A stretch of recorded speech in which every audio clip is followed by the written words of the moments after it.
Hello everyone and welcome to the SJI Live with Valentine special on how to find your true sound. Joining me today are incredible, beautiful people from the industry and SJI community. So wait until I invite them one by one. Hello Lorna! Hi! Hi Elena, how are you doing? I'm good, thank you so much for joining. We are here to welcome amazing, incredible, renowned singer, songwriter, and jazz vocalist Lorna Reid. Please welcome.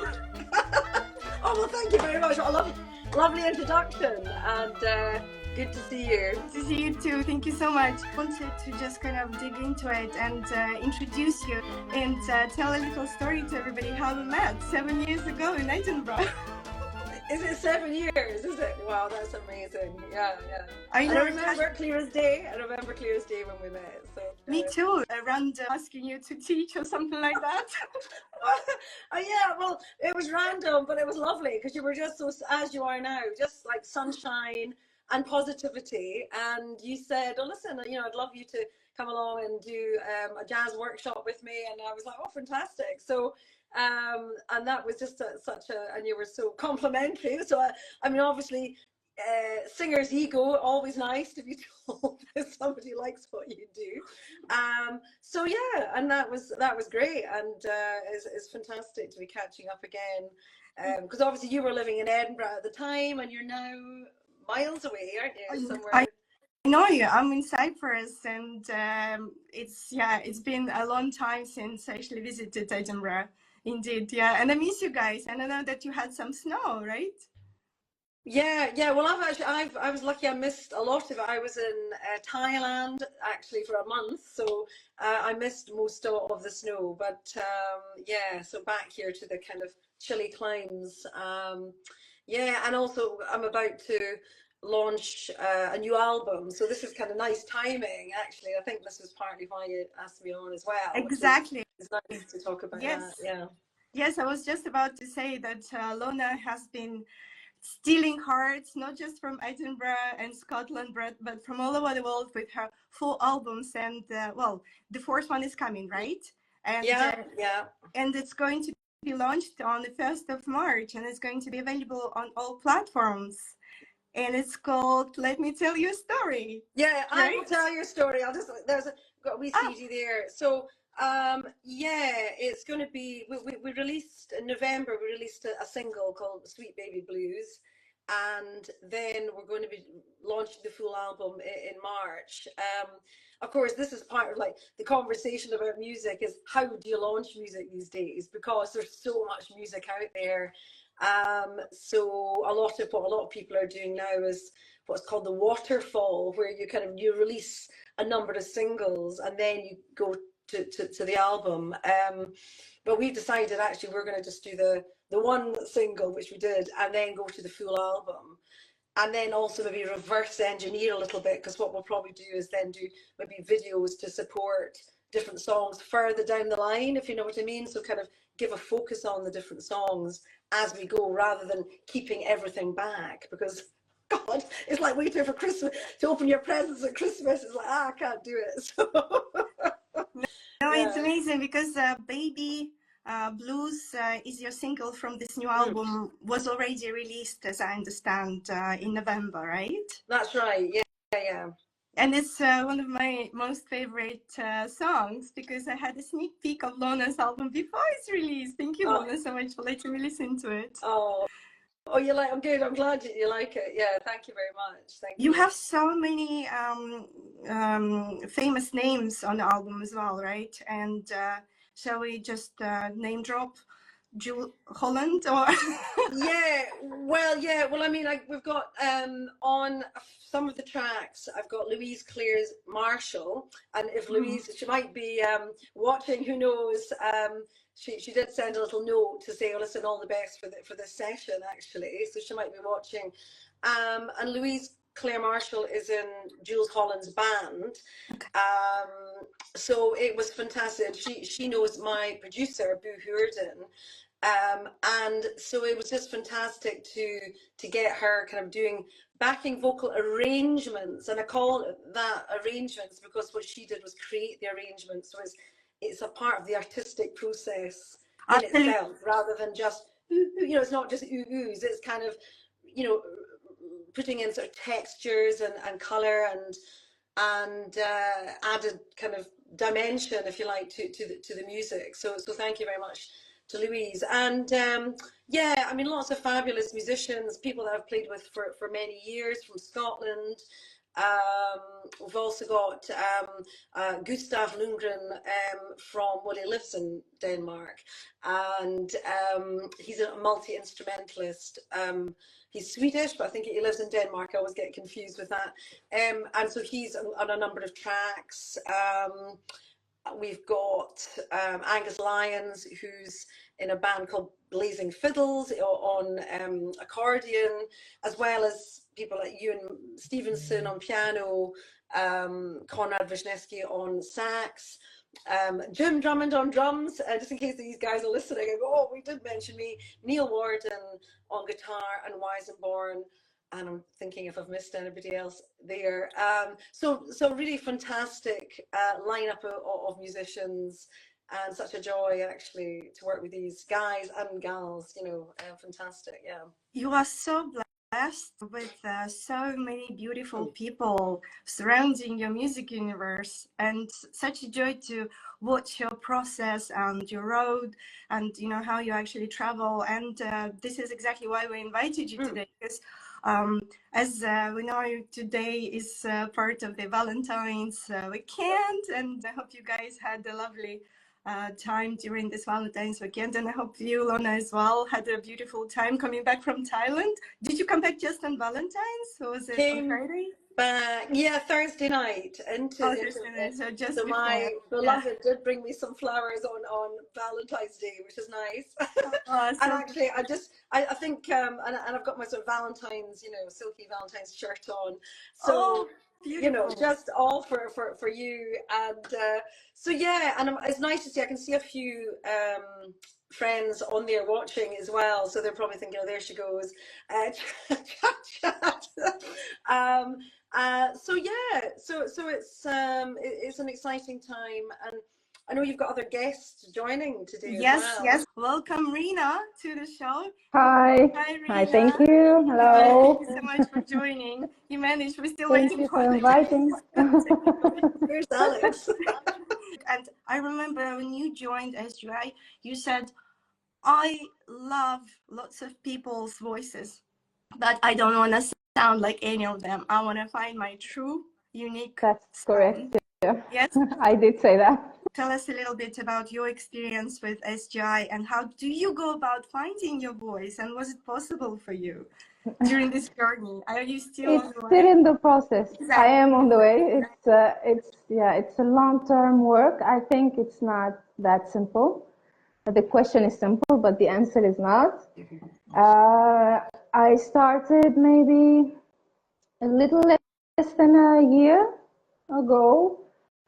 So I started with the basics with you, with the work, technical work, vocal training, which I've been pursuing and following every day. I do at least 30 minutes or 1 hour, sometimes more.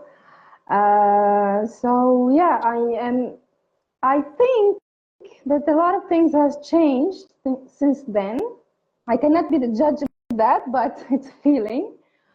But yeah, I'm still working on it, and maybe one day I will be 100% content, if that's possible, of how I sound. And it is true, I did say that I love a lot of voices and I love a lot of artists, but I didn't want to sound like them because I don't want to be a copy of someone else if I want to go professional, let's say. So yeah. Thank you so much. It's ongoing. Yeah, I know. It's a beautiful organic launch into our philosophical discussion on what true voice or true sound for vocalists and for musicians is, really. And it kind of throws us straight away into this deep end. And maybe my next question to Lorna. Lorna, can you actually relate to that? And what do you think, from your experience, the true sound means, and how do we find it? Yeah, yeah. It's really interesting, isn't it? Because I think we also have all these influences around us, as I say. So what's happening in music at the time, but also often you find people will say, "Oh, I really like when you sing this." I've had people say, "Oh, I love when you sing jazz," and then other times people say, "Oh, I really like your more kind of blues and country." So it can sometimes we can get pulled around, if you like, in terms of other people's opinions. And I remember when I was a wee girl, my mum always wanted me to sing folk music. When I was growing up, I just wasn't interested in singing folk music. So it took me years and years. I tried classical, and then I kind of discovered jazz. And when I discovered singers like Ella Fitzgerald, like many of the old great singers, Vaughan, and also more contemporary people such as, say, Diana Krall, I thought, oh, that's something I can relate to. So to your point, yeah, you don't want to sound like them or be them, but it was something I felt I could relate to because there was a kind of blues edge in the voice, and you could probably hear, my sort of speaking voice. I've kind of got a naturally deeper voice. But I also loved the fact that there was a complexity often to the music because some of the work in jazz, you develop your vocal range in doing that. So there's an opportunity for expansion and development. So yeah, so I guess it's about, as you're sort of both saying, it's about experimentation, it's about exploring.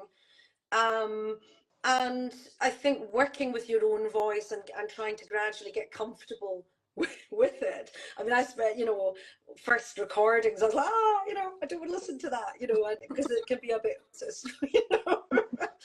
And then over time, and I love the fact that, you're doing so much work on your voice, and that is fantastic, to keep sort of that amount of development. Um, so yeah, I think there's lots of assets. I think I think rest as well is good.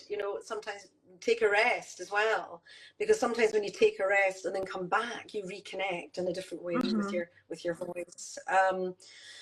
I also think that, I mean, a workshop I did years ago, and one of the big pieces of work they got us to do was to write our backstory to the song that we were singing. And I don't know if that's something you do. So you take a song, could be anything like a jazz classic, let's say Lady is a Tramp, or any jazz song, or any song, in fact, and then write the backstory, what it means to you. And what this can then do is help you to connect with the song from the heart, as opposed to purely as a technical singer. Mm-hmm. So I think that there's so many ways to come at this. There's so many kind of aspects to our toolkit, if you like, as singers and as writers. So I think there's a lot of excitement there just to sort of, to kind of play with all of that, if that makes sense in terms Yeah. of authenticity. But I think that's it, because all three of us could sing Lady as a Tramp, or Someone to Look Over, Watch Over Me, or any jazz classic. But our connection to that for each of us will be different. Okay. And I think Yeah. you've kind of, it's good to know that, kind of feel it, really feel it.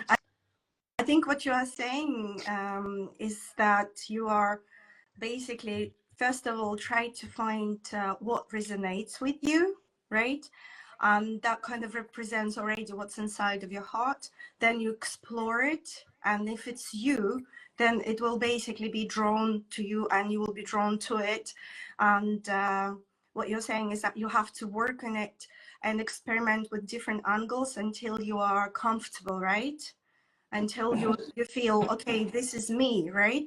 But what if tricky question to both of you, like you said actually about recording and you're not happy with it, or more than that, you record different versions of your voice, how you feel, and you think that this is how you feel at the time, and maybe sometimes even sound like somebody, or you try to replicate somebody's style or feel, and you like them all. Then what?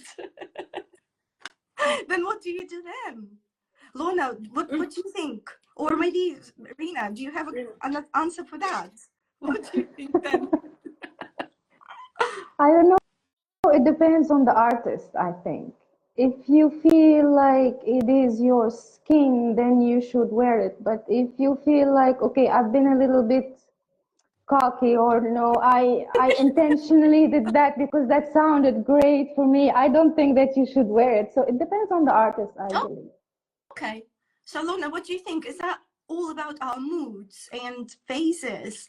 And could you say that, okay, they're all different voices, but they're all me, they're all authentic me? Or then, or is there like one unique authentic voice? What do you think? What is your take on that? Yeah, it's interesting. I guess, you know, the more that you explore your own voice, the more you can find in terms of the dimensions in your own voice. So, you know, you can kind of put on more sort of, you know, sort of squealo and sound and kind of nasal resonator. You could be a bit more breathy. You could be quiet, you could be loud. So I think you've got, it's like a palette. I think we have a palette. And so, yeah, I mean, in fact, the song, which is the I Will Tell Your Story, which is the title song for the new album, a few people have said that I Will Tell Your Story sounds a bit like, it makes me think of Amy Winehouse. Now, in some ways, I'm like, oh, great, you know, that's great. I think it could remind you of Amy Winehouse, but when you listen to Amy Winehouse and listen to the track, it's just it's got maybe it resonates in that direction, but it's not the same.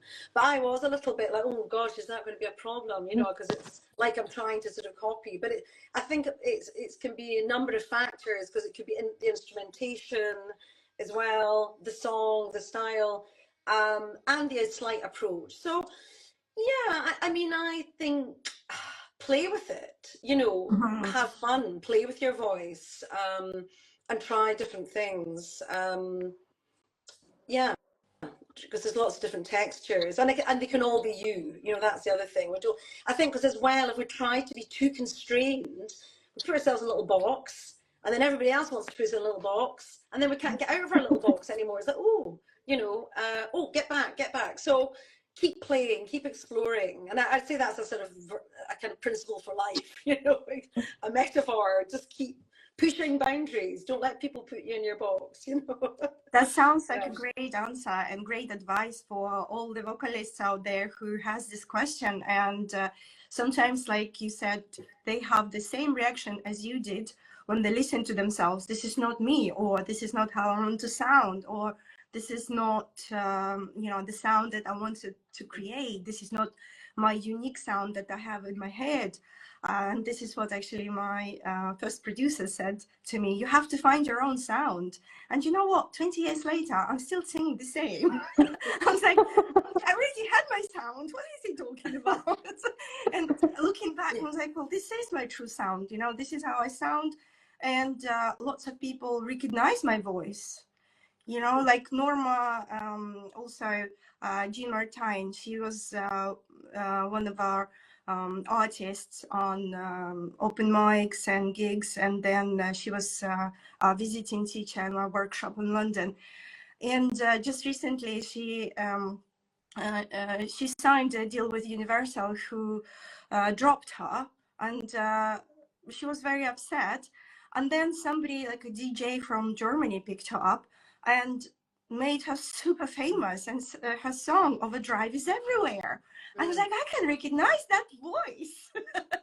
And I think this is what it's all about. It's about other people recognizing it. Sometimes your voice maybe is not for everyone or for everything, but it's a progress towards something. So if somebody doesn't use it, then somebody else can actually reuse it, and a real artist can actually make something with your voice. So it's maybe not about you finding your sound, but somebody, you know, creating like these arrangements, like you said, or putting in their creativity, and there is a teamwork of people who support each other and make the whole thing shine. But your voice is there and it's still recognizable, I think. Yeah, so absolutely, I agree with you girls about, you know, experimentation. and try to see if it suits you, if you can wear it, if you like it. And yes, today I can wear it, but tomorrow maybe I will not wear it. But looking back, it will still be me on my face, and it still will be authentic, unless of course I've been pushed into it and I've been enslaved for life by some kind of agency or producer who told me so. And I hope this will never happen to you guys out there.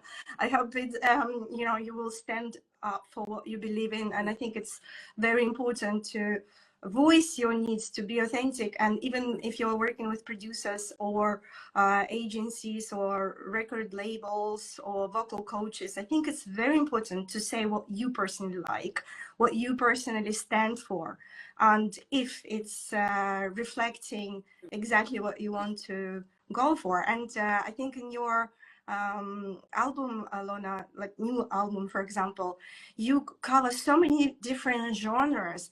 And I'm looking at it and I'm thinking, oh my gosh, voice and sound can change exactly like you said, with arrangements, with the feel, with a different kind of direction. So it's all us. So welcome to new dimensional us. 20th century and 25. I guess this is what I'm trying to say, because like they say, ADD is just the way to be creative, and I'm thinking, so is creative to be ADD? You could also look at it like this, or I would just miss the point that we're just very creative because it's a new age. It's the new kind of technology that allows us to be multidimensional all the way. I mean, it is an interesting one, because I think there's so much music out there. And so, I mean, and also with Spotify and other streaming platforms, they're like hungry animals that are just sucking up music, and they want more and more music so pumped out. So you can get kind of you can get kind of lost in that, in terms of, you could be producing music and throwing it out there, and you're up against the very big artists, Beyonce's and the Taylor Swifts, and the people who've got masses of money to put into social media and being able to sort of get their tunes up to the top of the charts. So it's I think, in a way, with music, it's important to kind of know why you're doing it, and if you're doing it purely for commercial reasons, then I think you really do need to get like a real team around you. And I think that being individual will not just be about, your sound. It'll be how you look, how you present yourself, your whole sort of brand. And actually, I'm using the word brand. I'm noticing my Colette, my daughter, is sitting on the live there. And so she's in PR and social media, so she can maybe sort of give us a view on that one. And I actually also have to say, Colette is a co-writer on one of the songs on here, on Paris at 95.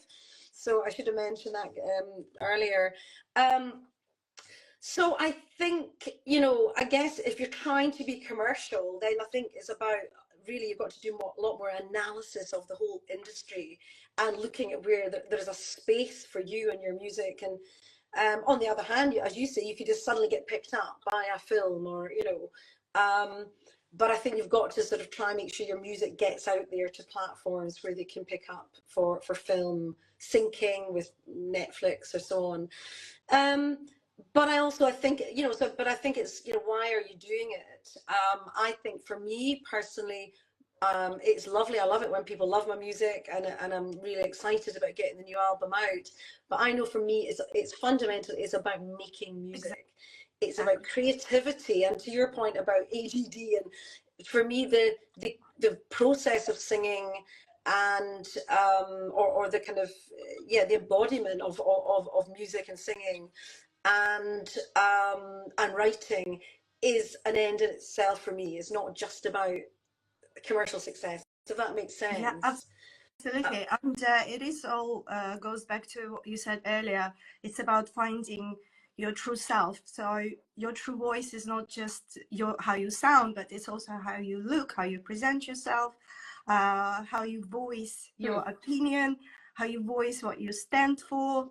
And voice can be described as something that we vocalize rather than, you know, so vocal can be described as what we say and what we sing.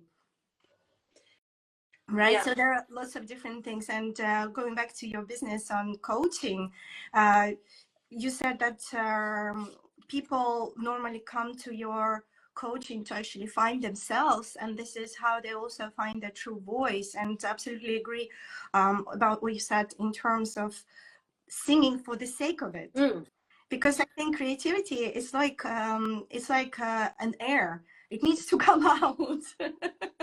You know, if I don't let my creativity out, I just suffocate. It's like breathing for me. If I don't breathe, I just like, I might as well die. So of course you have to, I think, let everything out and just say that it's a process. And of course packaging is a different story.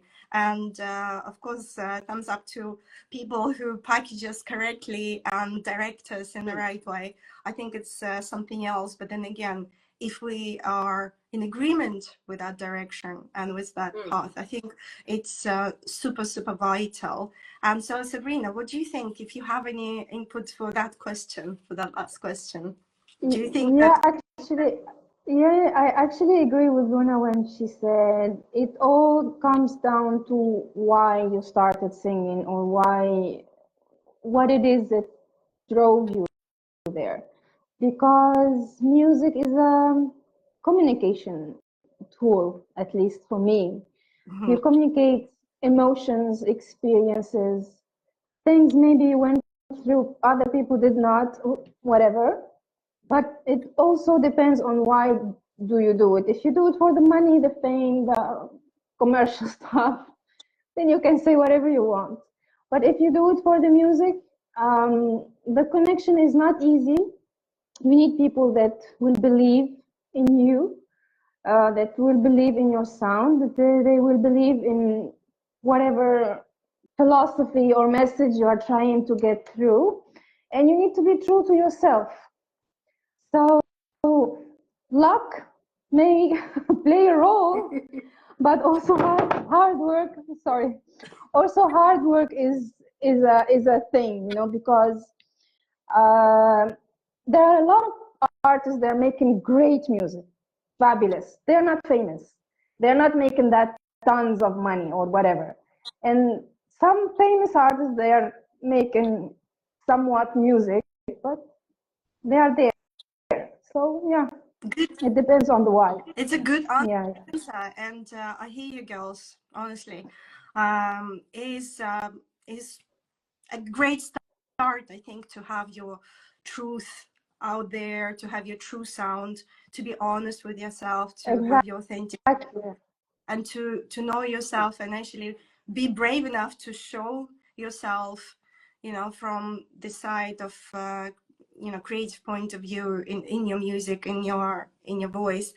And yes, how to stand out from the crowd could be linked into, like we say, you know, industry, production, and something else, and luck.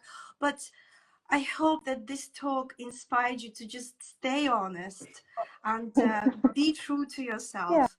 And I'm an honest believer that if you really, really shine your light and you really know what it is you want, you will get it.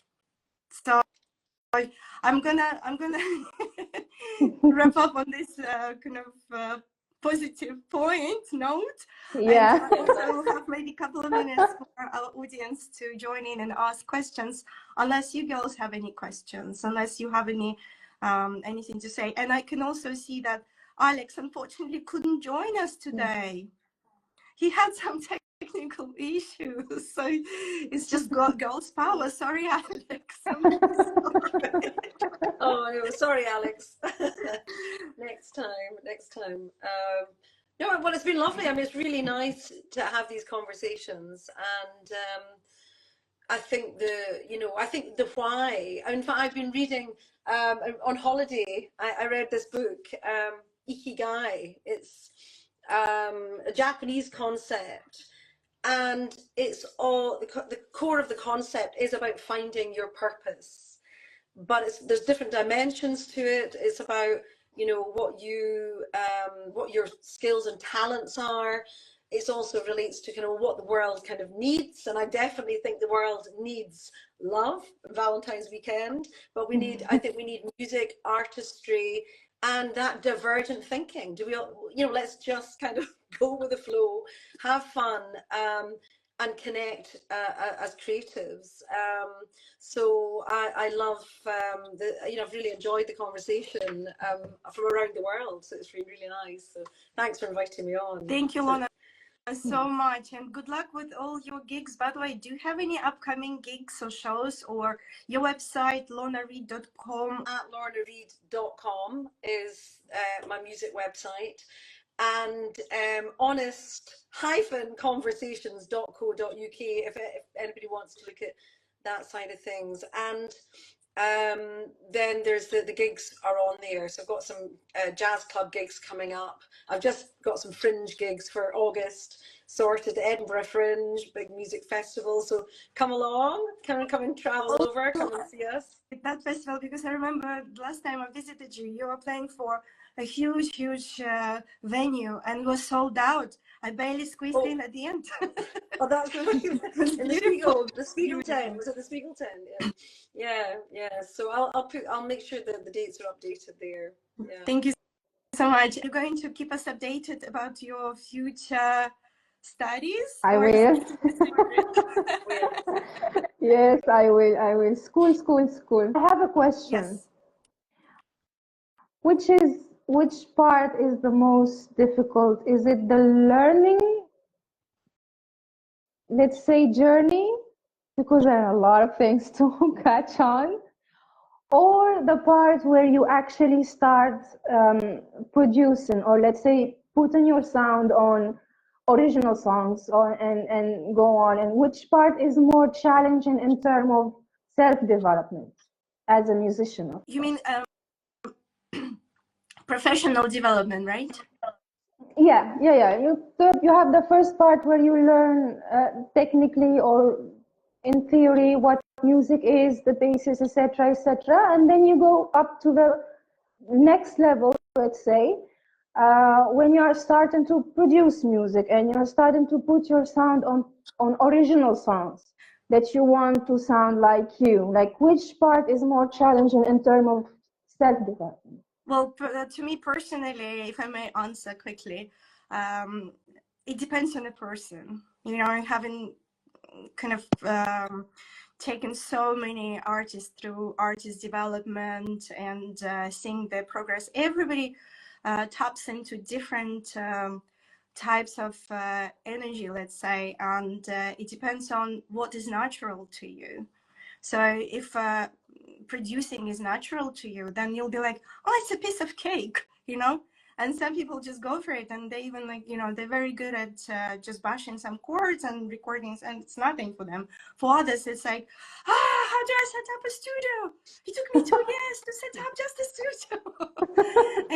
and some people are just unlucky in this area. Myself, I had my studio bits all with me for several years, and every time I connect, it didn't work. And then one magical day it worked, and I was like, what did I do differently?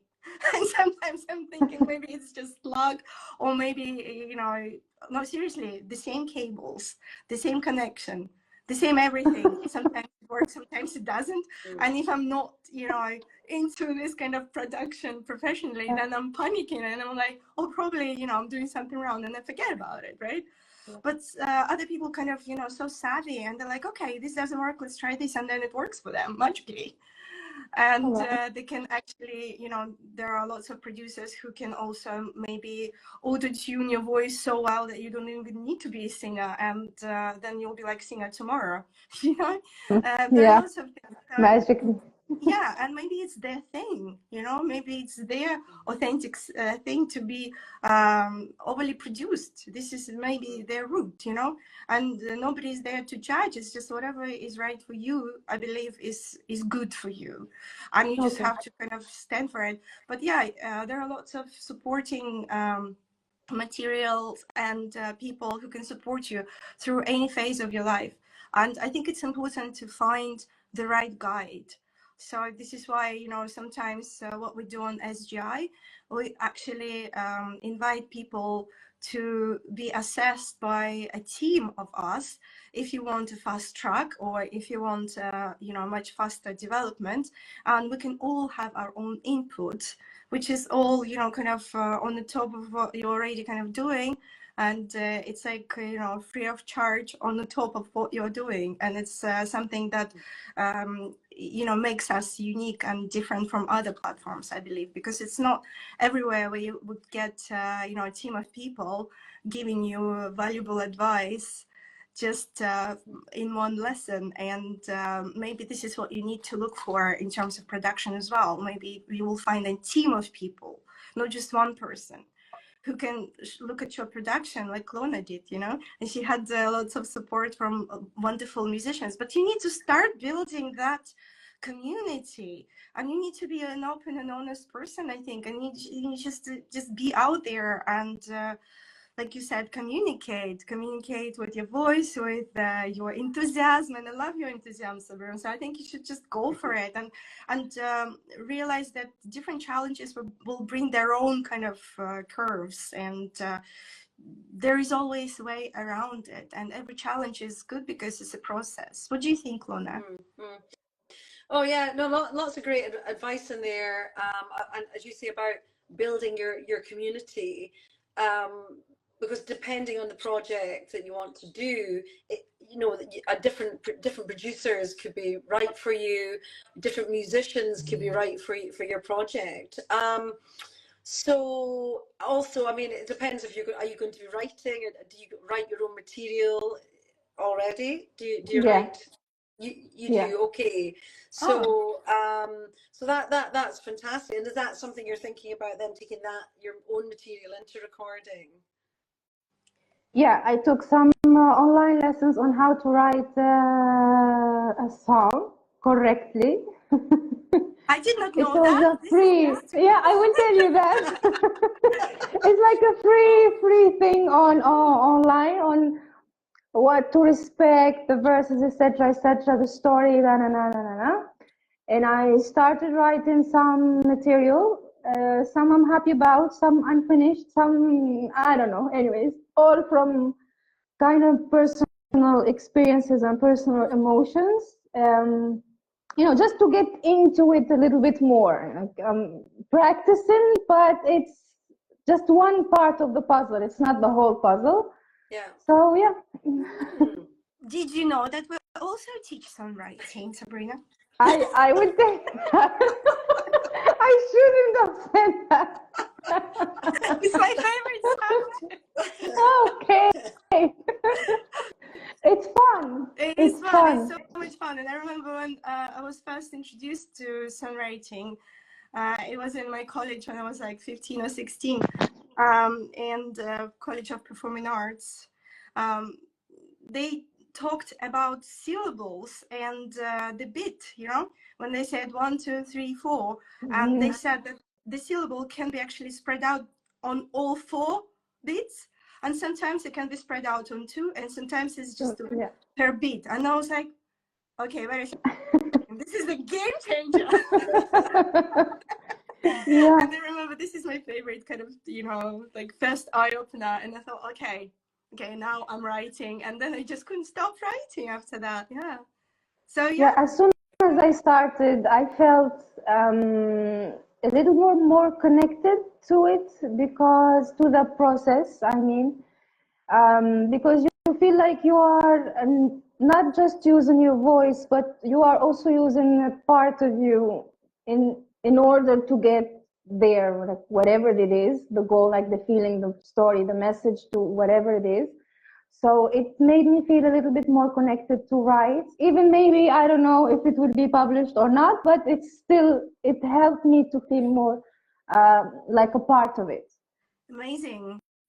Lorna, do you have anything to add? Because I'm like full of Oh, ideas. Please.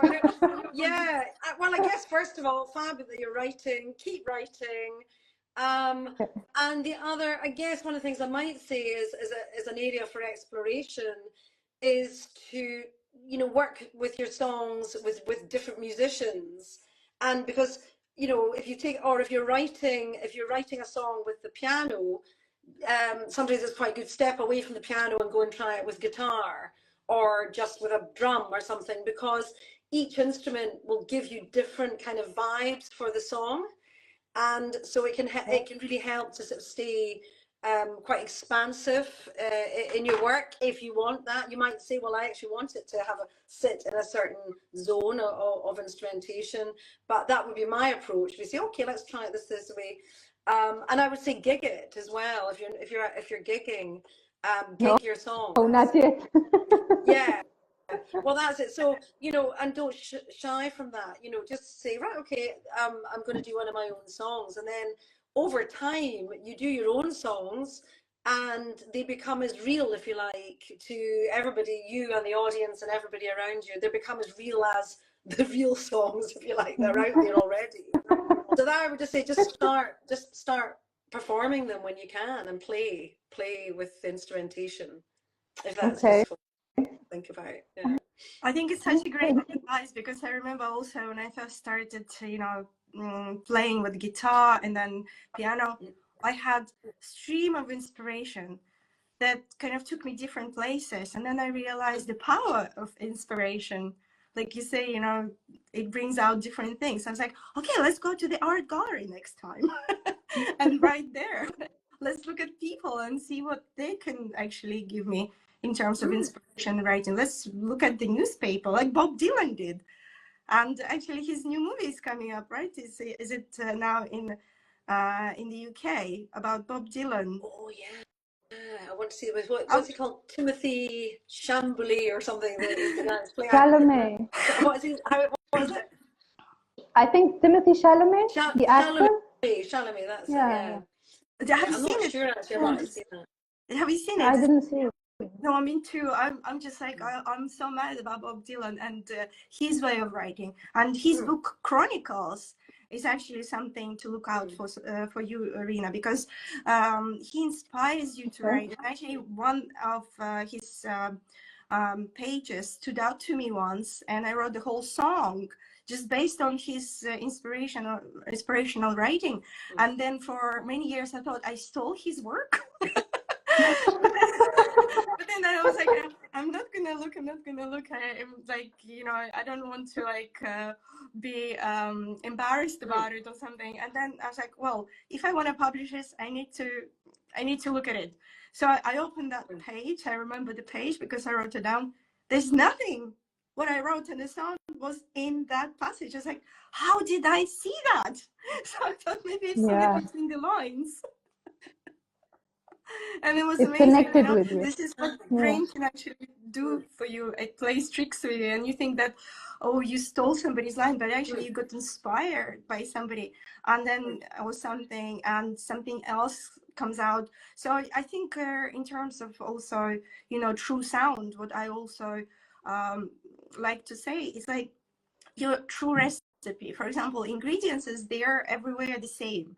But what you put in a pot and how you make it your own is your true, authentic self. You know, this is who you are. So just keep on adding those ingredients, and yes, maybe you can create a beautiful sound, like Lorna said, on a stage that kind of complements your sound, complements your voice, and adds to the emotion that you want to, you know, to communicate to people, and it will basically complement that and color it a little bit in the way that you want. So I guess this is what it comes down to being an artist. You are a creator, so go for it, girl. Well done. I'm so excited for you. Thank you. Look forward to hearing your songs. Oh my God. Soon, I hope so. I will be listening to your album tonight for sure. Well, Lorna, tell us again. Sweet Baby Blues is already out on all platforms, right? Yeah, Sweet Baby Blues is out on, as you say, all platforms.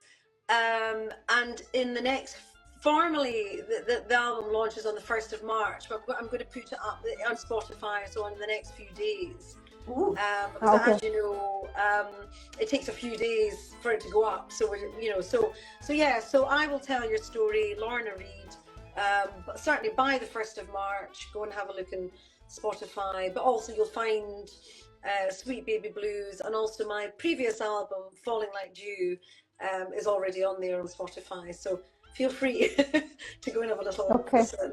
Please. Yeah. Thank you so much. And if you guys are in Edinburgh or on the way to Scotland, please go and see Lorna live. She's amazing. Such a power, such a presence. It's just something that I love personally. And I love your jazz standards. And even though you said that, you know, America, when they invited you, didn't want jazz standards, I was like, everybody has got their own way of interpreting them. And you interpreting them beautifully. And you can't put a finger on everybody's unique interpretation either. So this is what also, I think, constitutes a unique and true voice. So thank you, Lorna, so much for your work, for your input into creative industry, especially into jazz industry. Thank you so much. And thank you so much for joining us. Thank you. And I'm actually noticing my regular piano player is there, Campbell Norman. He's popped up. He's watching Campbell. us. I remember So Campbell is from Edinburgh. You know Campbell? Yes. You've met Campbell. Yes, we met.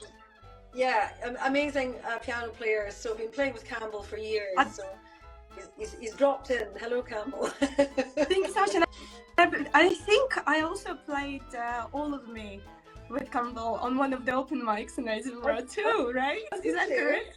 Oh, there we go. It was very good.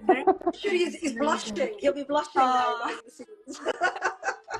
No, but thank you guys so much for joining. I think it's time for us to wrap up, and we answered all the questions that we had so far. But if you guys want to drop us comments under the post on Valentine special, please do so, and we'll come back to you, or a question, and SJI would love to welcome you to our community. If you wanted to become a part of us, you can become part of us as a teacher, as a coach, or as a student. So thank you guys so much once again. I'm Elena Dana, the founder of SJI. It was wonderful seeing you and having you. Thank you, Rina. Thank you, Lorna. And jazz hands! Thank you.